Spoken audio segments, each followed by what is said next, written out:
Assalamualaikum warahmatullahi wabarakatuh. Eh, Alhamdulillah kita bisa berjumpa lagi. Kalau kemarin di kelas 7 yang daring kemarin saya ngajarnya IPA, ini melanjutkan dari Pak Yusron IPS, yaitu tentang norma sosial. Apa itu norma sosial? Akan kita bahas lebih lanjut.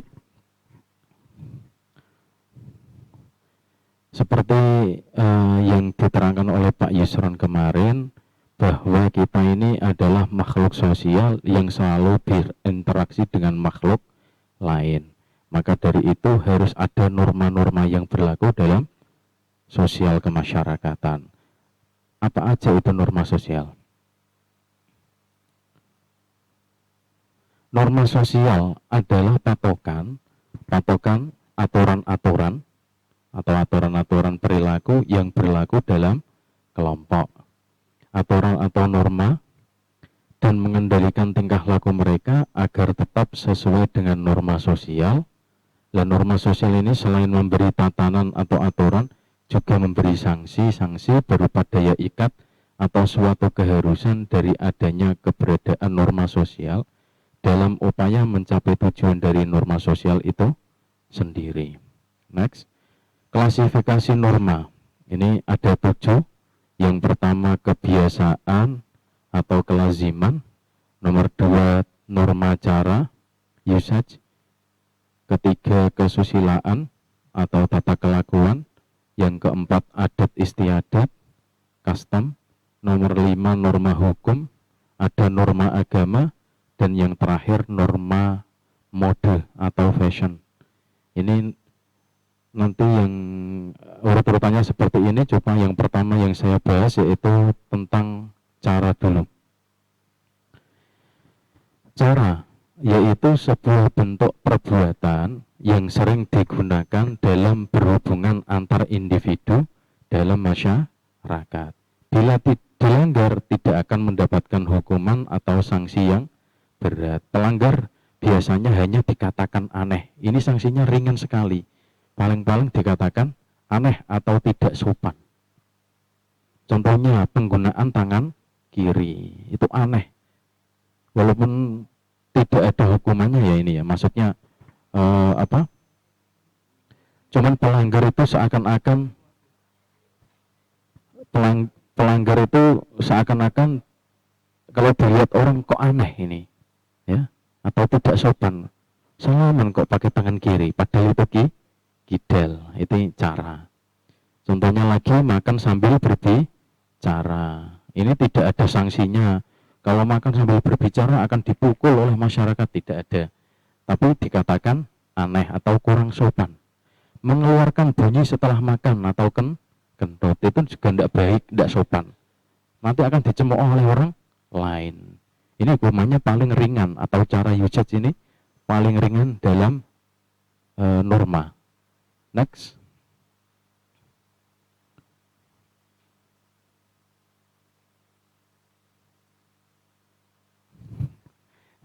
Yang kelima, yang kedua hilang ya nanti ya, yaitu kebiasaan atau kelaziman. Ini saya terangkan aja. Kebiasaan atau kelaziman itu yang biasa terjadi dalam kehidupan sehari-hari. Contohnya bagaimana? Contohnya gini. Lazimnya seseorang itu ketika hidup dalam suatu daerah. Lazimnya seseorang ketika hidup dalam suatu daerah itu berbeda-beda antara masyarakat kota dengan masyarakat desa. Kalau masyarakat desa itu ada orang meninggal tanpa diundang pun, itu akan berbondong-bondong untuk datang. Dan ketika ada masyarakat yang tidak datang, malah seakan-akan menjadi pergunjingan dalam masyarakat tersebut. Beda dengan masyarakat kota. Ketika ada orang meninggal, tahlilan 7 hari, itu dia mau datang ketika ada undangan diterima. Kalau tidak ada diterima, maka tidak datang. Beda sama antara kota sama desa. Ini kelaziman seperti ini harus kita jalankan. Kita harus bisa menempatkan bagaimana sikap kita terhadap masyarakat. Antara masyarakat kota dengan masyarakat desa, walaupun sama-sama desa, aturan setiap desa itu pasti berbeda-beda. Contoh kecil, kebetulan saya itu ada kadang tinggal di daerah yang agak kota, pinggiran kota, yang satunya di daerah pedesaan. Itu yang agak kota itu ketika ada orang meninggal berbondong-bondong datang untuk melaksanakan tahlilan selama 7 hari. Tapi di hari ke-7 biasanya itu ada undangan spesial tersendiri. Jadi kalau tidak ada undangan biasanya orang itu pengertian. Wes banyak undangannya saya tidak datang, berarti saya tidak dapat undangan, tidak datang, tidak apa-apa. Tapi kalau di desa sendiri ada aturannya, hari ke-7 tidak usah diundang pun pasti datang. Nah seperti itu perbedaannya. Next, yaitu norma kesusilaan atau kelakuan. Merupakan norma yang mendapat penekanan keras tentang tata kelakuan yang mencerminkan sifat-sifat yang hidup dari kelompok manusia yang dilaksanakan sebagai alat pengawas baik sadar maupun tidak kepada para anggotanya. Pelanggarnya akan mendapatkan sanksi, terisolir, bahkan dianggap jelek atau jahat. Next, adat istiadat. Bentar ya. Adat istiadat.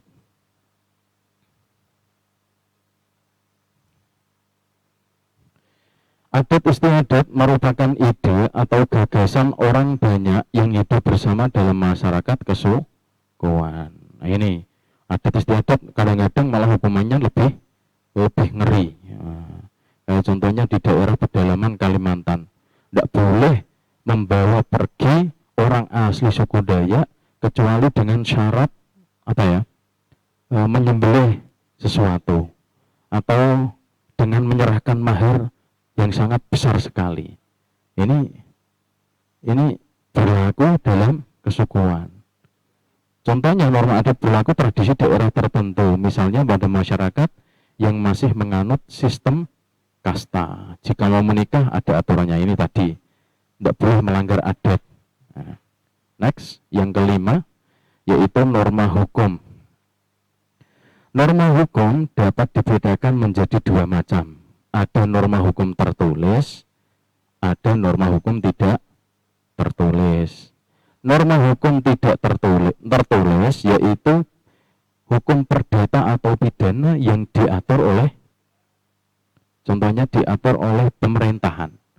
Ketika mencuri ayam, mencuri itu akan didenda sekian juta. Ketika mencuri itu akan ada kurungan 3 bulan penjara. Ini adalah norma hukum tertulis. Sanksinya jelas, tegas. Ada dasar hukumnya yang menentukan negara. Ini. Kemudian walaupun kadang-kadang tidak berlaku ya, biasanya kadang hukum itu lancip di bawah, tumpul di atas. Kalau mencuri ayam itu sanksinya 3 bulan penjara. Nah, keluar dari penjara badannya hancur semua ya. Tapi kalau mencuri uang miliaran malah selamat gitu. Itu beda lagi itu. Yang jelas ini sanksinya sebetulnya jelas dan tegas. Semua itu sama. Ada denda kurungannya. Kemudian yang kedua yaitu norma hukum tidak tertulis. Ini contohnya hukum adat. Sanksinya dilakukan oleh adat setempat. Kadang-kadang malah hukum tidak tertulis, saya katakan tadi, lebih berbahaya, lebih berat sanksinya daripada hukum yang tertulis. Nah ini. Uang yang tidak tertulis dalam masyarakat malah kadang-kadang dibuat hukum semena-mena oleh masyarakat ya. Bahwa aturan di RT sini tidak boleh ada kunjungan di atas jam 9 atau kunjungan wakuncar. waktu kunjung pacar. Ketika lewat jam 9, wah habis ini. Habis. Ya. Akan dihukum masa. Kadang-kadang malah ditelanjangi, di arak, di apa? Di keliling di desa. Malah hukum yang tidak tertulis ini bahaya sekali ini. Kadang-kadang karena masyarakat itu mentalnya beda-beda. Wah, yang siji keras dengan kekerasan menghukumnya. Ya, ini bahaya. Yang keenam adalah norma agama. Norma agama ini sangat perlu sekali. Kita sebagai rakyat Indonesia wajib mempunyai agama. Ada berapa agama Pak Eko di Indonesia? 6. Agama Islam, Hindu, Buddha, Kristen, Katolik, Konghucu. Ini diakui. Harus ada agamanya. Ini saya pernah melihat film pendek yang diedarkan oleh pemerintahan DIY Yogyakarta, Daerah Istimewa Yogyakarta, bahwa di sana itu masih ada masyarakat yang tidak mempunyai agama, yaitu agamanya agama kejawen, dikatakan Islam tidak mau. Itu sampai dibuatkan film karena kita warga Indonesia harus tertulis di KTP kita mempunyai agama. Agama apa yang jenengan pilih, Mbah? Wah, seperti itu. Bagus sekali itu, mendidik sekali itu. Ini dari pemerintahan Istimewa Yogyakarta, bahwa kita sebagai warga Indonesia yang baik harus mentaati pemerintahan. Disuruh beragama ya harus beragama, jangan tidak beragama. Di KTP selain itu tidak bisa di-print nanti KTP-nya. Nah, itu. Sanksinya biasanya dikatakan berdosa dan akan diperhitungkan di akhirat kelak setelah meninggal. Ini sangat-sangat bagus sekali norma agama. Maka ketika anak baru lahir disuruh untuk memberi ilmu agama. Ini kalau ilmu agama itu betul-betul akhlaknya dipakai, anak insya Allah menjadi anak yang soleh-solehah. Mau melanggar kesusilaan di agama juga tidak boleh. Sebetulnya semua norma itu sudah ada dalam agama. Contohnya mencuri itu tidak boleh melanggar norma. Di agama pun ada. Berzina tidak boleh. Di agama pun ada. Nah, ini sebetulnya sebelum norma-norma itu hanya pengembangan. Pusatnya itu adalah di agama. Nah, ini luar biasa agama ini. Harus mempunyai agama.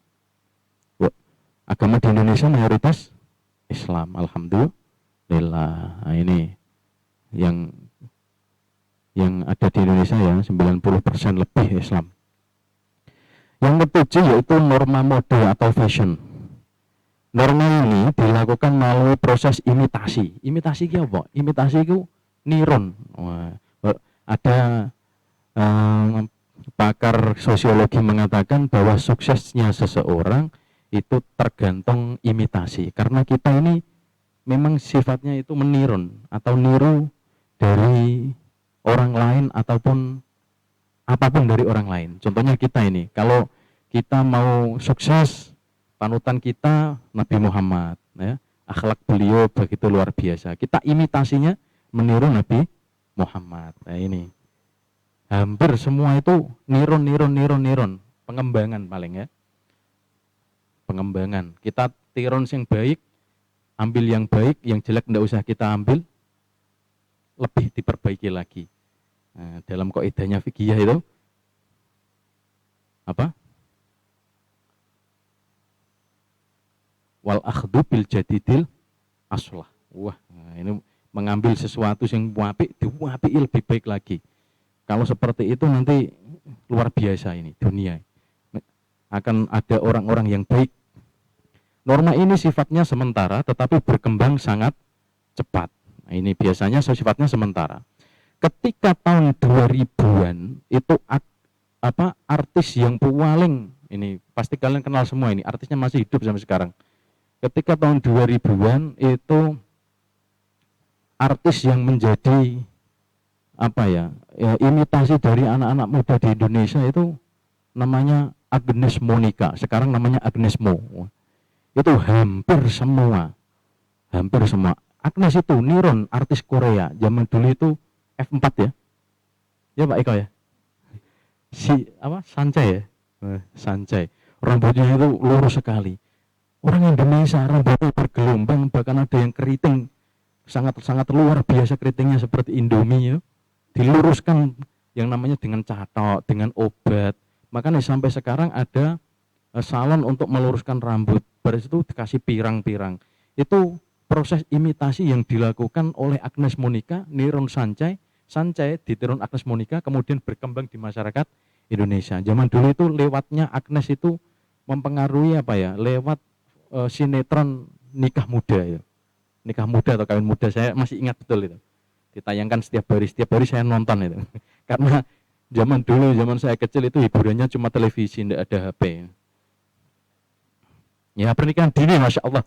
Ini Pak Eko ternyata juga ngefans juga ini sama Agnes Monica. Mungkin dulu rambutnya Pak Eko juga seperti itu. Pelanggar norma ini hanya dianggap perilaku aneh atau berperilaku lain. Lah, proses imitasi ini lebih baik imitasi yang baik. Al-muhafadzatu alal qadimis sholeh wal akhdu bil jadidil aslah. Orang-orang soleh itu kalau sholat itu menggunakan sorban, kita niru aja pakai sorban seperti itu. Wong cirinya bagaimana? Mudah ya. Norma yang baik sama tidak baik cirinya mudah sekali. Kalau norma yang baik itu kita lakukan, kita tidak rikuh kalau dilihat oleh orang lain. Dilihat oleh orang tua bahagia. Lagi ketika kita melakukan kok dilihat orang lain rikuh, kemudian orang tua kita melihat tidak bahagia, itu berarti sudah menyalahi norma atau pasti perilaku tidak baik. Contohnya merokok di depan orang tua, coba kita lakukan. Orang tua kira-kira bahagia apa susah itu? Susah pasti. Berarti itu yang kalian lakukan adalah melanggar norma seperti itu. Enak sekali. Penyimpangan norma. Menurut Albert M. Z. Lawang, perilaku penyimpangan dapat dikategorikan menjadi 4. Yang pertama, perilaku menyimpang yang dianggap suatu kejahatan. Contohnya bisa dibaca itu, pemukulan, perkosaan. Nomor 2, penyimpangan seksual. Nah ini, contohnya adalah homoseksual. Wong lanang seneng wong lanang, wonten zamane Nabi Lot. Jangan ditiru lagi. Bahkan sekarang banyak perempuan suka sama perempuan. Wes sunatullah lanang seneng karo wedok seneng karo wong lanang. Wes sunatullah itu. Aja berubah-berubah pikiran. Dirasuki setan ya. Nomor 3, penyimpangan konsumsi berlebihan. Contohnya penggunaan obat-obatan. Ada obat bius ya. Obat bius itu dipakai tapi digunakan untuk kebaikan, mau operasi. Alkohol dipakai untuk menyembuhkan luka, jangan malah dibuat minum, tidak boleh. Itu juga penyimpangan. Nomor 4, penyimpangan gaya hidup, yaitu seperti kumpulan-kumpulan anak pang, seperti itu. Ini contoh penyimpangan ini ya, tawuran nih. Kemudian fungsi norma, yaitu memberikan batasan-batasan berupa perintah atau larangan pada perilaku seseorang. Jadi orang itu mau melakukan sesuatu ada batasannya. Kalau tidak ada norma, hancur dunia ini. Wong nglakoni perkara sak geleme dhewe. Alhamdulillah itu ada norma. Orang itu dikasih pikiran untuk menentukan batasan-batasan. Memaksa pada individu menyesuaikan diri dengan norma yang berlaku di masyarakat. Wong kono iku rata-rata nek maghrib durung masjid kabeh. Lah awakmu gak ring masjid dhewe. Ini nanti kamu akan dikucilkan, pasti itu. Nomor 3, menjaga solidaritas antar anggota, juga menjaga keutuhan dan kerjasama antar anggota masyarakat supaya berlangsung kehidupan yang nyaman dan sehat. Seperti itu. Demikian dari kami Pak Eko. Mungkin ada pertanyaan. Ya, terima kasih. Tadi sudah disampaikan tentang norma, baik jenis-jenisnya sampai dengan yang terakhir tadi yaitu fungsi norma. Nah, mungkin dari teman-teman ada yang ingin bertanya. Ya, ini ada satu dulu.